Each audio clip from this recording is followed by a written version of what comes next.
Voyage en récit Père Stéphane Le Sonne et Geoffroy Scrive.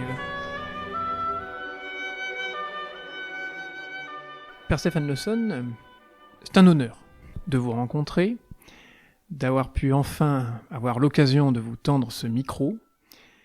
Vous ne l'avez pas refusé pendant longtemps, il faut juste souligner, et c'est l'occasion de le dire dans ces émissions de radio, que la vie d'un curé de paroisse est quand même bien remplie.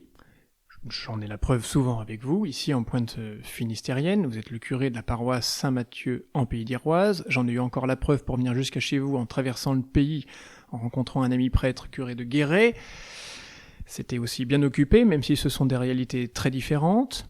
Première question pour planter le décor, puisque nous sommes dans ce département du Finistère, dans le diocèse de Quimper et Léon. Nous sommes dans la partie nord de ce département. Vous avez été auparavant curé dans le sud du département, il me semble à Pont-l'Abbé. Depuis combien d'années êtes-vous ici à Saint-Renan et combien de clochers cela recouvre-t-il ? Ça fait 5 ans que j'ai été nommé curé de la paroisse Saint-Mathieu en Pays d'Iroise. Je suis dans ma 5e année et ça regroupe 24 clochers. Et vous êtes 2 prêtres en activité, plus peut-être des retraités ? On est 2 prêtres en activité et heureusement on a quelques prêtres retraités qui nous aident, notamment pour les services dominicaux, mais on est 2 à porter la paroisse. Moi, 54 ans, mais je ne les fais pas, et mon jeune collègue de 33 ans qui a été ordonné prêtre il y a 2 ans, et c'est dans sa 3e année ici aussi. Qui lui les fait ? il est très jeune, il a l'insolence de la jeunesse. Alors, donc, parmi ces 24 clochers, le clocher principal est ici à Saint-Renan. Je crois que c'est la première chose qu'on peut dire. Est-ce que c'est un centre de rayonnement pour la paroisse ou est-ce que vous avez une architecture, un découpage par lot de village avec des identités très fortes, comme on peut s'y attendre dans cette pointe finistérienne ? Eh ben, vous avez très bien résumé ce qu'est la paroisse. Saint-Renan a le mérite d'être un peu au centre de la paroisse, donc les autres communautés convergent. Mais il y a les communautés qui sont dans le nord-ouest, au bord de mer. Je dirais que notre paroisse est entre terre et mer. À la fois un côté profondément rural, un côté profondément maritime, avec les 2 îles de Molène et de Ouessant. Ça, c'est pour le côté mythique, mais elles font partie intégrante de la paroisse.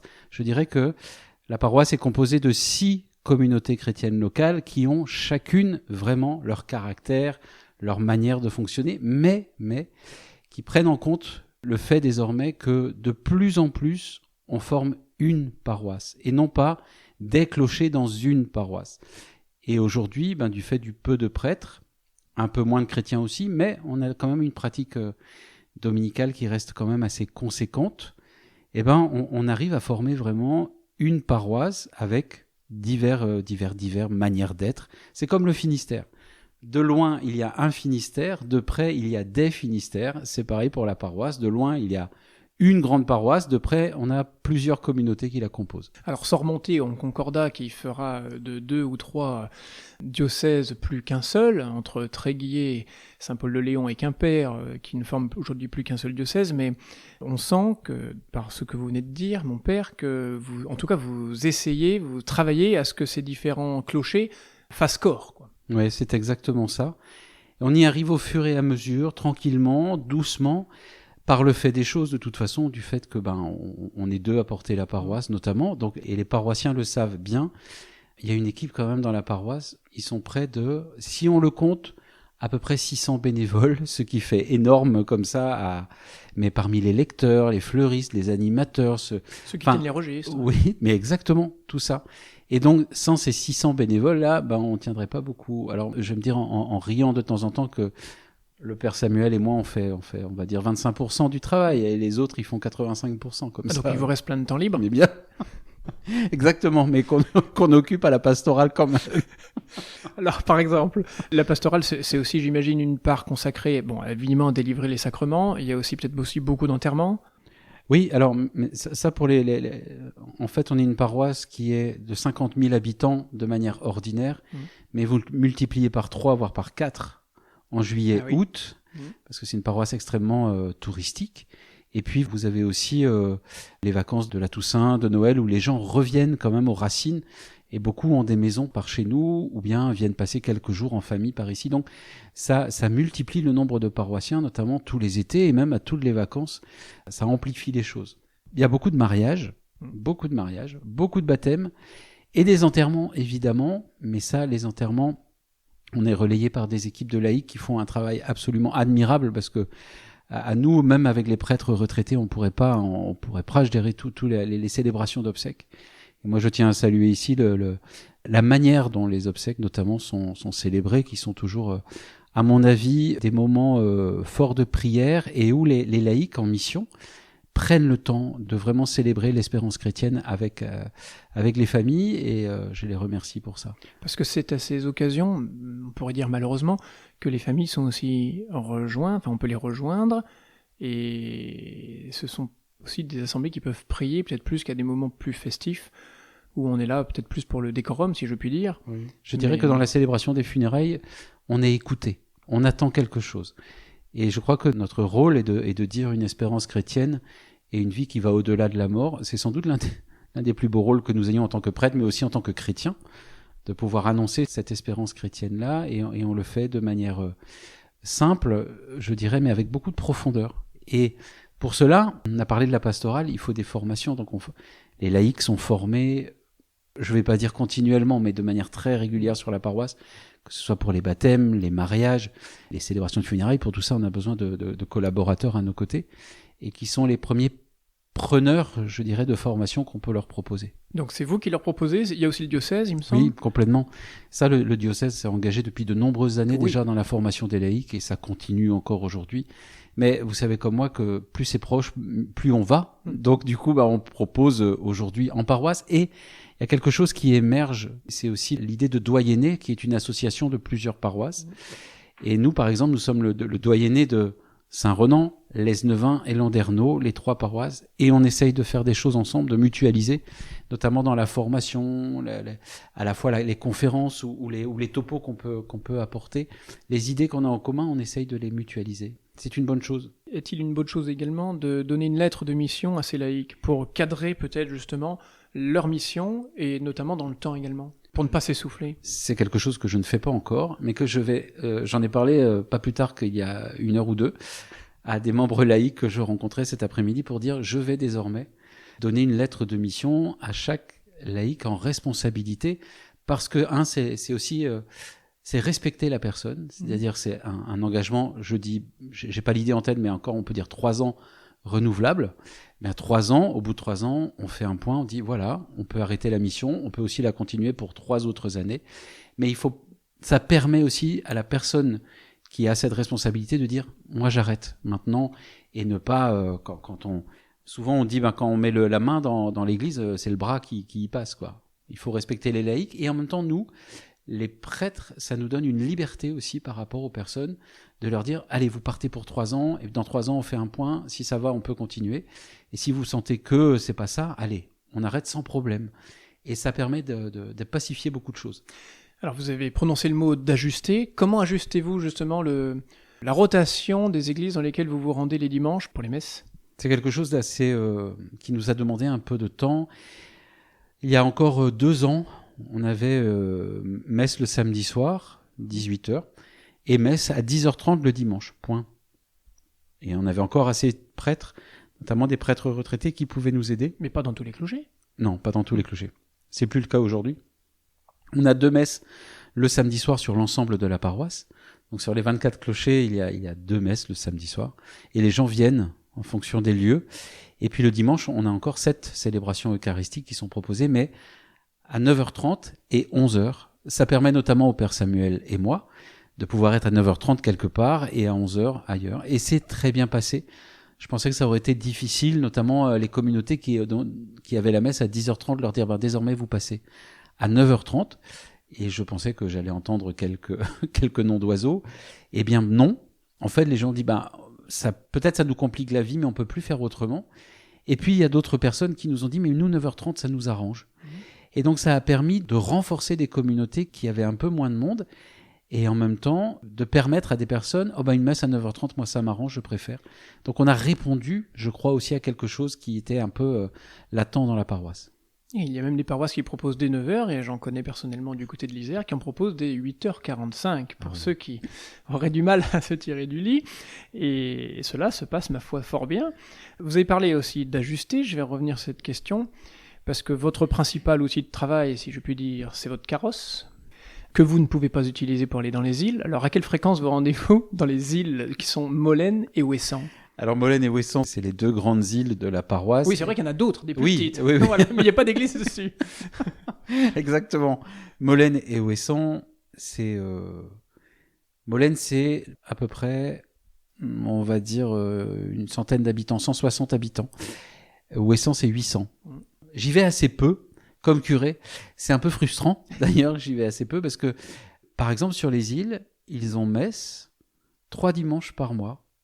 Donc pendant 3 dimanches, ils ont l'Eucharistie qui est célébrée. Un peu moins maintenant à Molène. Maintenant, ils sont passés à 2 par mois. Mais quand même, ils arrivent à avoir plus que sur le continent pour certains, parce que les îles ne sont pas à part. Ils sont déjà isolés par la mer. Moi, je dis souvent, ils sont isolés, mais ils sont pas seuls, parce qu'il y a une belle fraternité dans les îles qui est très belle à voir. Et donc, on a réussi pour l'instant, grâce aux prêtres retraités, pas forcément ceux qui sont sur la paroisse, mais ceux qui vivent à Brest, par exemple, qui nous disent « Moi, je peux t'aider le dimanche », à tenir cet engagement-là de célébrer l'Eucharistie de manière régulière. Jusqu'à quand ? Je sais pas. Mais tant qu'on pourra, on le fera. Et il y a une réelle attente de l'Eucharistie célébrée. À Molène, ils sont 15 le dimanche, ce qui est pas mal pour une population de quand même de 160 habitants. 15 à la messe, c'est pas mal. Et puis à Ouessant, ils sont un peu plus, je dirais une 35 à peu près dans les périodes creuses. Après, vous y allez en été ou lors des vacances, il y a toujours un peu plus de monde. Mais c'est pas les îles ne sont pas à part de la paroisse. C'est une vigilance, moi, que j'ai de manière constante, même si, hélas, je vais pas assez souvent et les Iliens me disent très régulièrement, on vous voit pas. Alors oui, je sais, mais les prêtres aiment bien aller sur les îles. Et donc, moi, des fois, je peux pas y aller parce qu'il y a des prêtres qui sont en vacances, en repos, etc. et qui assurent le ministère. Je les en remercie d'ailleurs. C'est un sacrifice qui vous honore. Complètement. Complètement. Mais j'aimerais bien aller de manière plus régulière. Après, il y a une vigilance de ma part aussi pour toutes les communautés qui sont sur le continent et qui me demandent aussi beaucoup. Donc, on pourrait dire, le curé est encore dans les îles. Ça, on peut pas le dire aujourd'hui parce que, hélas, je n'y vais pas si souvent que ça. Mais le Père Samuel est allé régulièrement faire du catéchisme, quoi, tout simplement, une fois par mois. Et ça a amené des jeunes qui ont fait leur confirmation l'été dernier, et l'évêque s'est déplacé à Ouessant. Et c'était un beau moment. Les Iliens ont été très heureux de voir l'évêque arriver à Ouessant pour célébrer la confirmation de 4 ou 5 jeunes. Je crois que les îles, c'est quelque chose de très beau, les îles. Mais pour nous, en fait, c'est une vigilance de tous les instants comme pasteurs, que la foi soit célébrée, annoncée. Et il y a chez les Iliens un fort souci de l'Église et de célébrer, etc. Et puis nous, on veille tout simplement à ce que tout se passe pour le mieux. Et pour l'instant, ça va plutôt pas mal. Je suppose que ni vous ni l'évêque ne êtes allés sur les îles avec une barque de pierre. Je suppose que vous avez un arrangement avec la compagnie qui justement fait le lien toute l'année avec ces îles, avec la Pénarbède notamment. Mais sans la Pénarbède, on est bon à rien. C'est-à-dire que la Pénarbède nous permet d'y aller.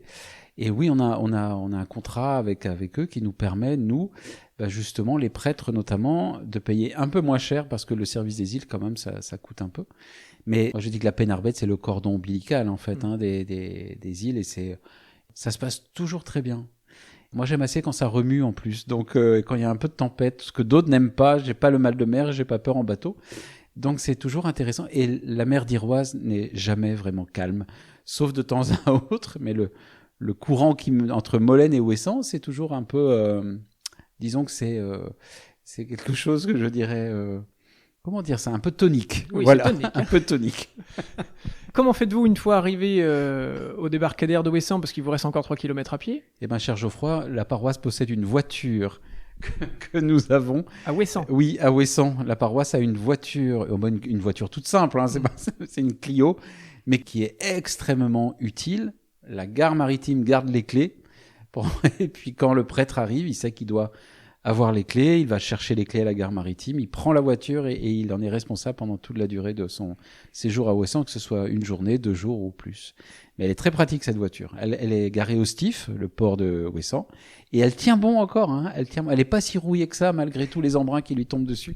Elle roule. Parce qu'on aurait pu penser que vous eussiez profité de ces 3 kilomètres pour une marche de pèlerinage, ce qui amène à cette question, quels sont les pardons proposés dans cette paroisse, ceux qui peuvent encore être tenus? Je pense notamment aux touristes venant l'été qui vont dans certaines chapelles. Parce que vous avez beaucoup de chapelles. Oui, on a beaucoup de chapelles, mais pas tant que ça. Dans mon ancienne paroisse, dans le Pays Bigoudin, vous l'avez cité au début, il y avait 43 pardons. Ici, j'en ai beaucoup moins. Si j'ai une dizaine de pardons, c'est bien. Et les pardons sont surtout célébrés en été, évidemment, juin, juillet, août, avec le pardon de... Je vais pas faire de jaloux, donc je veux pas en citer, mais il y a 2 qui sortent peut-être un peu plus du lot, que 2 ou 3 qui sortent un peu plus du lot. Le pardon de l'abbaye de Saint-Mathieu, évidemment, c'est le pardon, je dirais que c'est le pardon de la paroisse, le premier dimanche d'août, qui attire encore énormément de monde et qu'on célèbre dans l'ancienne abbaye. Et qui donne le nom à la paroisse. Exactement, à ciel ouvert. Il y a le pardon de Notre-Dame de Quersin aussi, du côté de Landunvez, qui attire énormément de monde. Le pardon de Port-Salle avec la bénédiction de la mer avec la compagnie de la SNSM. Enfin, c'est pas la compagnie, c'est les sauveteurs en mer qui nous accompagnent. Après, il y a des pardons absolument je crois dans toutes les communautés chrétiennes, il y a des pardons. Certains sont fêtés de manière humble et simple, et certains sont un peu plus déployés, mais tous, ils ont une saveur particulière et qui est très belle. Des petits pardons aux grands pardons. On essaye encore de les célébrer parce que ça attire un peu de monde, du monde qu'on verrait pas d'habitude et qui aime bien se retrouver tout simplement pour partager à la fois, certes, un moment de célébration et puis aussi un moment de convivialité qui font partie des pardons. Du coup, êtes-vous bretonnant ? Un tout petit peu. Je comprends le breton, mais je ne le parle pas. Donc, vous ne m'aurez pas si vous essayez de me parler breton, cher Geoffroy, je sais de quoi vous me parlerez. Après, vous répondre en breton, c'est toujours un peu délicat. Et pour les chants ? Ah oui. Les chants, on propose. C'est une dimension réelle ici. Ah, complètement. Pas plus tard que dimanche dernier, il y avait une dame qui venait d'Auvergne, je crois, qui me disait « Ah, c'est dommage, on n'a pas chanté en breton. » Elle me dit « Je comprends rien, mais j'aime beaucoup les musiques, les airs bretons. » Et ben je dis « Oui, on n'a pas chanté en breton ici, mais 1 heure après, on chantait en breton dans l'autre paroisse. » C'est-à-dire qu'on propose quand même de manière ordinaire qu'il puisse y avoir un chant breton. Au cours de la messe. Oui, au cours de la messe. Ça peut être... Et donc au cours des pardons aussi, j'imagine. Plus qu'ailleurs, je pense, là, du coup, parce que toujours le cantique du saint local est en breton, etc. Et puis il y a cette manière de revenir aux racines aussi par le breton. Et on a une messe en breton dans la paroisse le dernier dimanche de juillet à Plouarzel, qui attire beaucoup de monde, qui est très belle, et que je vais sans doute essayer de me mettre à célébrer, parce que je peux célébrer en breton avec un peu d'apprentissage. Ça demande un peu d'entraînement quand même, c'est ça ? Un peu. Il en faut. Mais pour vous, personnellement, ou pour ne pas trop heurter les oreilles qui vous entendront ? Pour moi, personnellement, parce que je suis assez sûr de mon accent tonique, comme m'a dit un diacre ici du Finistère. C'est bien, tu as l'accent tonique, tu peux parler breton. Et j'ai des paroissiens qui sont excellents dans la langue bretonne, et donc qui vont m'aider, je suis sûr. Ils pourront donc servir la messe. Ah, mais complètement, et même à chanter la messe sans problème. Donc vous pouvez la célébrer en français, en breton, oui. Et puis il y a aussi la question du latin. Puisque je crois que vous faites partie des 12 prêtres qui ont été formés à la demande de Monseigneur Laurent Donien, évêque de Quimper-et-Léon, à vous former à célébrer la messe en forme dite extraordinaire. Est-ce que cela perdure encore ? Est-ce que vous continuez à la célébrer de temps en temps ? Alors, pour l'instant, je suis un mauvais élève. Ah. Parce que je suis un mauvais élève parce que ça demande un apprentissage quand même extrêmement régulier. Et du fait de ma fonction, j'ai pas forcément le temps. Déjà, je célèbre dans le rite de Paul VI, c'est déjà bien. Et je l'aime beaucoup, ce rite, qui est le rite que j'ai toujours connu. Mais je suis pas opposé à pouvoir célébrer dans le rite extraordinaire de l'Église. Mais il me faut du temps. J'ai commencé, je m'entraîne petit à petit, tout doucement. C'est plutôt un savoir livresque pour l'instant. Mais il faut c'est comme tout, il faut se lancer. À un moment donné, il y a le petit bain, et puis il faut aller dans le grand bain. Quand ça viendra, ça viendra. Pour l'instant, c'est pas encore ça.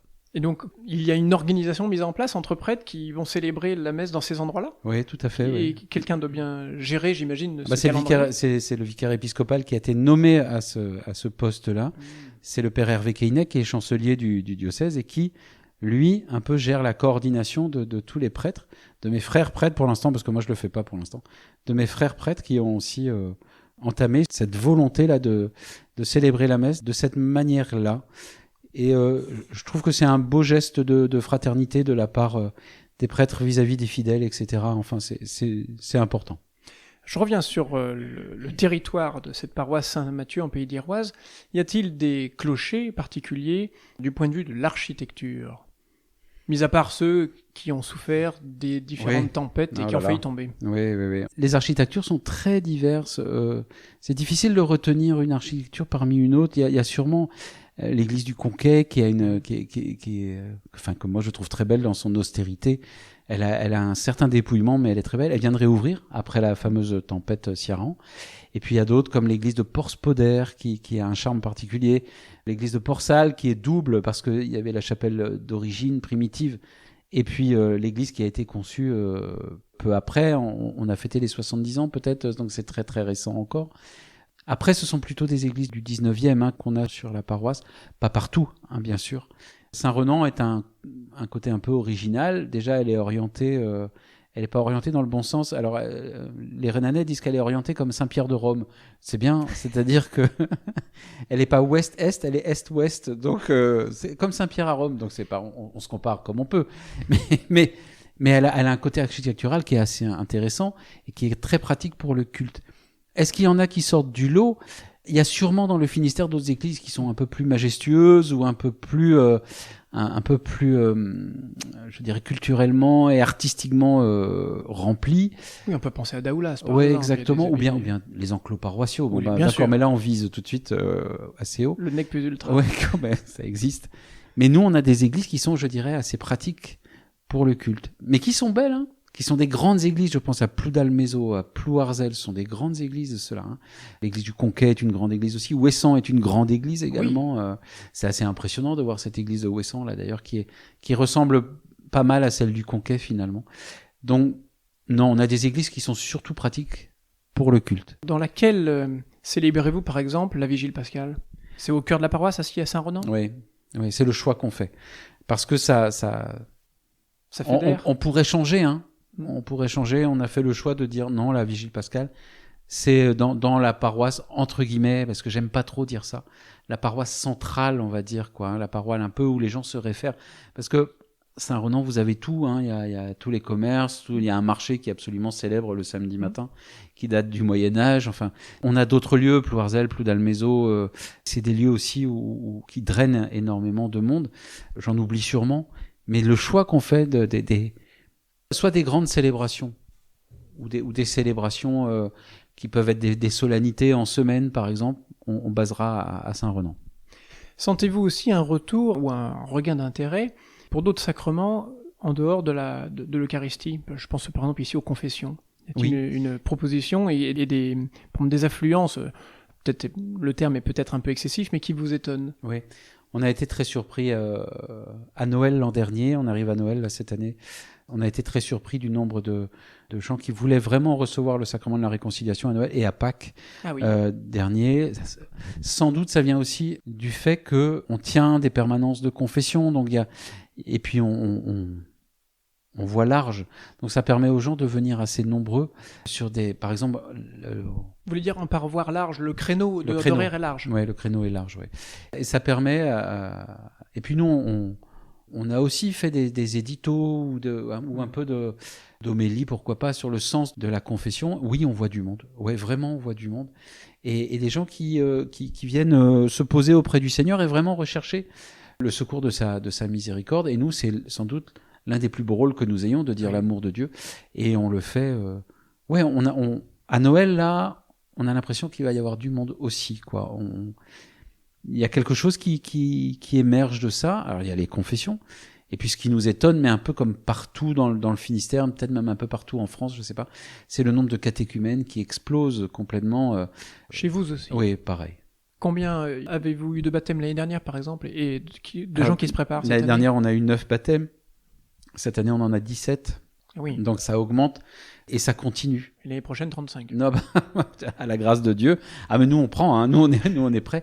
Mais aujourd'hui, on voit des jeunes et des moins jeunes ou des grands jeunes qui viennent nous dire comme ça à la fin d'une messe, moi je voudrais recevoir, j'ai le baptême mais j'ai pas la confirmation, l'Eucharistie, maintenant je pense qu'il est temps, ou bien moi je me pose des questions sur le baptême, ou après une célébration de mariage, une célébration de funérailles, ils disent j'ai envie de préparer mon baptême, c'est très impressionnant de voir ces jeunes, et ces grands jeunes, et ces moins jeunes qui viennent de partout dans la paroisse, et qui demandent avec une sincérité totalement désarmante en fait à recevoir le baptême ou un des sacrements de l'initiation chrétienne. Nous, ça nous remplit de joie, ça nous étonne, et on est prêt à les conduire, à les mener, et à les accompagner, à être accompagnés par eux. Et vous donne-t-il des raisons pour répondre à votre étonnement ? Ils ont découvert à un moment donné, sur leur route, la personne, entre guillemets, du Christ. C'est venu soit comme une fulgurance, soit après une longue recherche, soit depuis longtemps, depuis toujours. Et tout d'un coup, ou bien avec le temps, ils vont se dire non, là c'est le moment. C'est le moment d'aller voir d'un peu plus près c'est quoi le baptême. Alors souvent ça se passe, ils viennent à l'église parce qu'ils savent qu'ils peuvent trouver un prêtre à l'église, ou ils passent à l'accueil, ou par des biais, par des réseaux, ils disent ils sont conduits par d'autres, etc. à nous rencontrer. Mais tous, ils ont fait l'expérience du Christ dans leur vie d'une manière ou d'une autre. Comme je vous le disais, comme une fulgurance ou comme une longue recherche. Mais à un moment donné, ils franchissent ce pas-là et ils sont heureux d'aller vers le baptême. Et on connaît ça dans notre paroisse aussi. Père Stéphane Leçonne, puisque le nom de la paroisse est Saint-Mathieu en Pays d'Iroise, y a-t-il une particularité ou quelque chose de proposé par rapport à Saint-Mathieu ? Je pense à l'évangéliste. Alors, pas assez, finalement pas assez. Mettez le doigt sur évidemment un sujet qui peut faire mal, mais ça ne m'étonne pas de vous, cher Geoffroy. En fait, la chose qui est importante, qui moi m'a frappé en arrivant dans la paroisse et qui est toujours là, c'est le nombre de groupes bibliques. Peut-être est-ce lié certainement à Saint Matthieu qui doit faire du bon travail, etc. Saint Matthieu, c'est la Bible et il y a pas mal de groupes bibliques dans la paroisse. On songe peut-être à faire une rentrée paroissiale au moment de la Saint-Matthieu. C'est toujours le 25 septembre, je crois. Et ça correspond en fait aux rentrées paroissiales et on pourrait faire quelque chose sur le site de l'abbaye. Et puis, je n'oublie pas que... Je dis souvent en rigolant que la paroisse Saint-Matthieu est la paroisse la plus à l'ouest du continent européen. Et donc, vous avez devant vous le curé le plus à l'ouest du continent européen. Je le dis en entrée, c'est un honneur. je comprends bien. Et la paroisse est symbolisée par ce phare, le fameux phare de la Pointe Saint-Matthieu.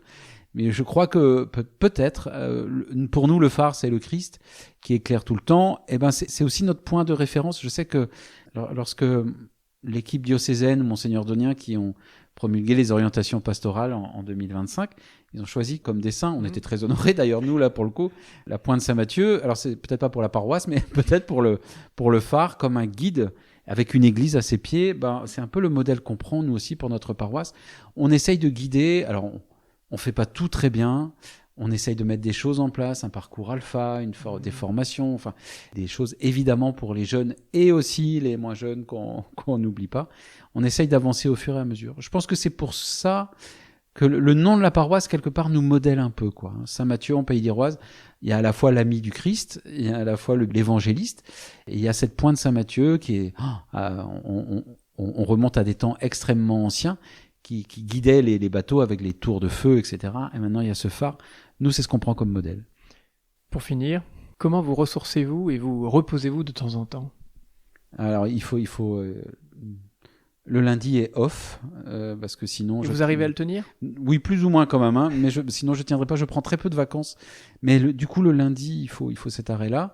Alors ici, j'ai de quoi quand même me rassasier le regard, quand même, entre les paysages qui sont absolument fantastique, un bon polar ou un livre de théologie. J'alterne les deux généralement. Le polar, c'est pour le soir, la théologie, c'est pour plutôt l'après-midi. Quand vous mettez les deux en même temps, ça fait le nom de la rose. Exactement. On est un peu plus délicat quand même que dans le nom de la rose. Mais c'est les moyens de me ressourcer et je devrais certainement faire beaucoup plus de sport. Enfin, du sport, mon Dieu, quel grand mot. De marche à pied ou de choses comme ça. Enfin, prendre l'air plus souvent. Et une manière de se ressourcer, c'est aussi par le beau. Vous me parliez de la, ça me revient maintenant. S'il y a des chapelles qui sont un peu plus marquantes que d'autres, oui, il y a une toute petite chapelle, qui s'appelle la chapelle Saint-Sanson, qui est sur la route touristique entre, on va dire, Port-Salle et Argenton. Et cette chapelle Saint-Samson là vient de recevoir un retable qui est une peinture de Augustin Frison-Roche, qui est magnifique, avec le thème de Marie et la mère d'Iroise, et il a accepté. On a été très surpris, très heureusement surpris qu'il accepte, mais il nous a fait il manquait le centre du retable. Et ben, je dis, il faut quelque chose qui est autre chose qu'un vide, et il l'a comblé, ce vide, et d'une très belle manière. Donc, si des gens nous écoutent, qu'ils aillent voir cette chapelle. Alors là, elle va être ouverte pendant les vacances, elle va être ouverte après, à partir de Pâques jusqu'à la Toussaint, mais ça vaut le coup d'être vu. Il y a des belles choses dans la paroisse, et ça permet de se ressourcer.